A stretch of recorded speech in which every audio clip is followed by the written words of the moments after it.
So hi guys, welcome back to the channel infinity view. So இன்றைக்கி நம்ம சேனலில் என்ன படத்தை பற்றி ரிவ்யூ பண்ண போகிறோம்னு பார்த்தீங்கன்னா மெட்ராஸ்காரன் அப்படின்ற படத்தை பற்றி தான் பார்க்க போகிறோம். ஸோ வந்த 4 படத்துங்களில் Vanangaan, Game Changer and Madraskaaran and Fateh, இந்த 4 படத்துங்களில் இந்த படம் கொஞ்சம் கம்பேரிட்டிவ்லி இது கொஞ்சம் டிஃப்ரெண்ட்டான ஒரு கதையாக இருந்துச்சு. ஸ்டார்டிங் ஒரு ஃபேமிலி ட்ராமா மாதிரி ஆரம்பிக்குது அண்டு இடையில ஒரு கான்ஃப்ளிக்ட் வருது. அந்த கான்ஃப்ளிக்ட் அப்புறம் பார்த்தீங்கன்னா கதையோட டோனே அப்படியே சேஞ்ச் ஆகுது. ஆரம்பத்தில் கல்யாண மாப்பிள்ளையாக காமிக்கப்படுற நம்ம ஷேன் நிகம், அதாவது அவரோட ஃபஸ்ட்டு தமிழ் மூவின்னு நான் நினைக்கிறேன். இதுக்கு முன்னாடி தமிழில் நடித்தாரா என்னன்னு தெரில. இதுதான் ஃபஸ்ட்டு தமிழ் மூவின்னு நினைக்கிறேன் அவரோடது. ஸோ சூப்பராக நடிச்சிருக்காரு. இவர் ஃபஸ்ட்டு ஒரு கல்யாண மாப்பிள்ளையாக காமிக்கிறாங்க. ஒரு சுச்சுவேஷனுக்கு அப்புறம் இவர் ஜெயிலுக்கு போகிற ஒரு இது வருது. அது என்ன சுச்சுவேஷன் நம்ம சொல்ல முடியாது, சொன்னோம்னா ஸ்பாய்லர் ஆகிடும். ஸோ அந்த ஜெயிலுக்கு போயிட்டு ரிட்டர்ன் வந்ததுக்கப்புறம் கதை எப்படியெல்லாம் மாறுது அப்படின்றத சூப்பராக ஸ்க்ரீன் ப்ளே பண்ணி சூப்பராக அதை ப்ரெசென்ட் பண்ணியிருக்காங்க நமக்கு. ஸோ பாருங்கள், இந்த படத்தை பாருங்கள். So appreciation and depreciation point of வியூவில் பார்த்தோம்னா இந்த படத்தில் டிப்ரிசியேஷன் சொல்கிறதுக்கு எந்த ஒரு விஷயமும் இல்லை. ஒரே ஒன்று சொல்லணுன்னா, அந்த ஹீரோயின்ஸ் வேணால் சொல்ல, அவங்க கொஞ்சம் ஓவர் ஆக்டிங் பண்ண மாதிரி நிறைய இடத்துல தோணுச்சு. மினிமலாக தான் வந்தாங்க, பட் ஆனால் ஓவர் ஆக்டிங் மாதிரி எனக்கு தோணுச்சு. அதை தவிர மித்த எல்லாருமே கொடுத்துருக்க ரோலும் பெர்ஃபெக்டாக நடிச்சிருந்தாங்க. கலையரசனாக இருக்கட்டும், ஷேன் நிகமாக இருக்கட்டும், கீதா கைலாசம் மேமாக இருக்கட்டும், கருணா சாராக இருக்கட்டும், எல்லாருமே பாண்டியராஜன் சாராக இருக்கட்டும், எல்லாருமே டிஃப்ரெண்ட்டான ஒரு ரோல் ப்ளே பண்ணியிருந்தாங்க. அண்டு அப்பார்ட் ஃப்ரம் தட் இந்த படத்தோட ஸ்க்ரீன் ப்ளே தான் இந்த படத்தை தாங்கி பிடிச்சிருக்குன்னு சொல்லணும். ஸோ சூப்பராக எடுத்திருந்தாங்க.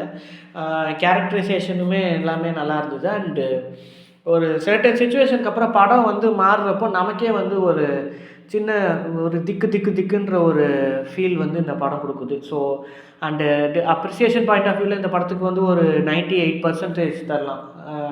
ஒரு 2% அந்த ஹீரோயின் கேரக்டர் அவங்க ஃபஸ்ட்டாக கொஞ்சம் நான் இன்னும் பெட்டராக பண்ணியிருக்கலான்ற மாதிரி தோணுச்சு அவங்க கேரக்டரை. அது மட்டும் தோணுன ஒரு விஷயம். ஸோ அதனால் ஒரு 98% அப்ரிஷியபிளான மூவி தான். ஸோ இந்த படத்தை கண்டிப்பாக பாருங்கள். அண்ட் பொங்கலுக்கு நிறையா படம் வருது. ஸோ நிறையா படம் வருது. ஸோ இப்போது பாதி தேட்டர்லேருந்து இந்த படத்தை எடுப்பாங்களா இல்லை வச்சுருப்பாங்களான்னு தெரியல. ஸோ டைம் கிடைக்கிறப்ப இந்த படத்தை எந்த தேட்டரில் இருக்கோ போய் பாருங்கள்.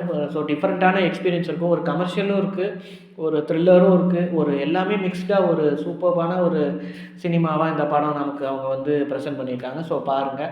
அதே மாதிரி நீங்கள் நம்ம சேனலுக்கு ஃபஸ்ட் டைம் வர்றதா இருந்தால் லைக் பண்ணுங்கள், கமெண்ட் பண்ணுங்கள், ஷேர் பண்ணுங்கள். மறக்காமல் நம்ம சேனலை சப்ஸ்கிரைப் பண்ணிட்டு பக்கத்தில் இருக்க பெல் ஐகான் ப்ரெஸ் பண்ணிங்கன்னா தான் நம்ம அடுத்தடுத்து போகிற நோட்டிஃபிகேஷன்ஸ் வரும். மூவி ரிவ்யூஸ் தானே, மூவி சஜஷன்ஸும் நம்ம சொல்லலாம்.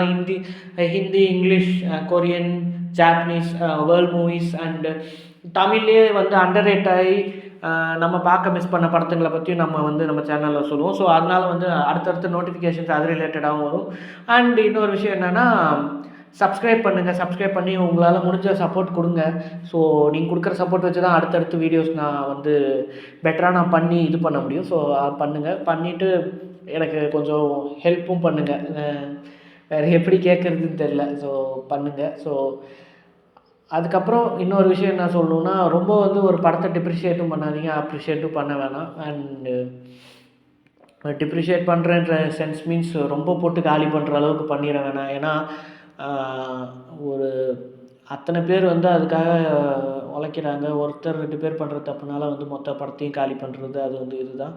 அண்ட் அப்ரிசியேஷன் ரொம்ப ஓவர் அப்ரிஷியேட் பண்ணவும் கூடாது. இப்போ ஓவர் அப்ரிஷியேட் பண்ணிட்டு நீங்கள் அடுத்த படத்தில் டிப்ரிஷியேட் பண்ணுறப்போ அந்த டேரக்டருக்கு அது ஒரு பெரிய ட்ராபேக்காக அமையுன்றதை இந்த இதில் நான் தெரிவிச்சுக்கிறேன். ஸோ பாருங்கள், பார்த்துட்டு என்னன்னு சொல்லுங்கள். ஸோ இந்த படத்தை பார்த்துட்டு உங்களுக்கு பிடிச்சிருந்தா கீழே கமெண்ட்டில் சொல்லுங்கள். இல்லாட்டி நான் எதாவது தப்பாக சொல்லியிருந்தாலும் கீழே கமெண்ட்டில் சொல்லுங்கள். ஸோ வேறு ஏதாவது படத்தை பற்றி நான் டிஸ்கஸ் பண்ணணும், ரிவ்யூ பண்ணணும், சஜஸ்ட் பண்ணணும்னு நினச்சிங்கன்னா அதையும் கீழே கமெண்ட்டில் சொல்லுங்கள். ஸோ அண்டு இன்ஸ்டாகிராம் அண்டு ஃபேஸ்புக்கில் ஃபாலோ பண்ணணும்னு நினச்சிங்கன்னா கீழே லிங்க் இருக்குது, ஃபாலோ பண்ணுங்கள். முக்கியமாக நம்ம சேனலில் சப்ஸ்கிரைப் பண்ணிட்டு பக்கத்தில் இருக்க பெல் ஐகான் ப்ரெஸ் பண்ணுங்கள். இந்த வீடியோ பிடிச்சிருந்தால் லைக் பண்ணுங்கள், கமெண்ட் பண்ணுங்கள், ஷேர் பண்ணுங்கள். ஸோ எல்லாருக்கும் ஹாப்பி பொங்கல் அண்டு ஹாப்பி மாட்டு பொங்கல் அதையும் சொல்லியிருக்கிறேன். ஸோ எல்லோரும் செலிப்ரேட் பண்ணிட்டு ஹாப்பியாக இருங்க. இதுதான் நம்ம இன்ஃபினிட்டி வியூவர் சார்பாக தெரிவிச்சுக்க வேண்டிய ஒரு விஷயம்.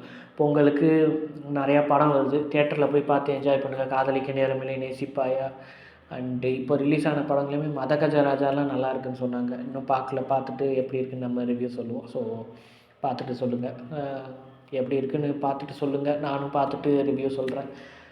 நீங்கள் எந்த படத்துக்கு போகணுன்றதை சூஸ் பண்ணி போய் ஃபேமிலியோடு பார்த்துட்டு என்ஜாய் பண்ணுங்கள். அவ்வளோதான். தேங்க்யூ.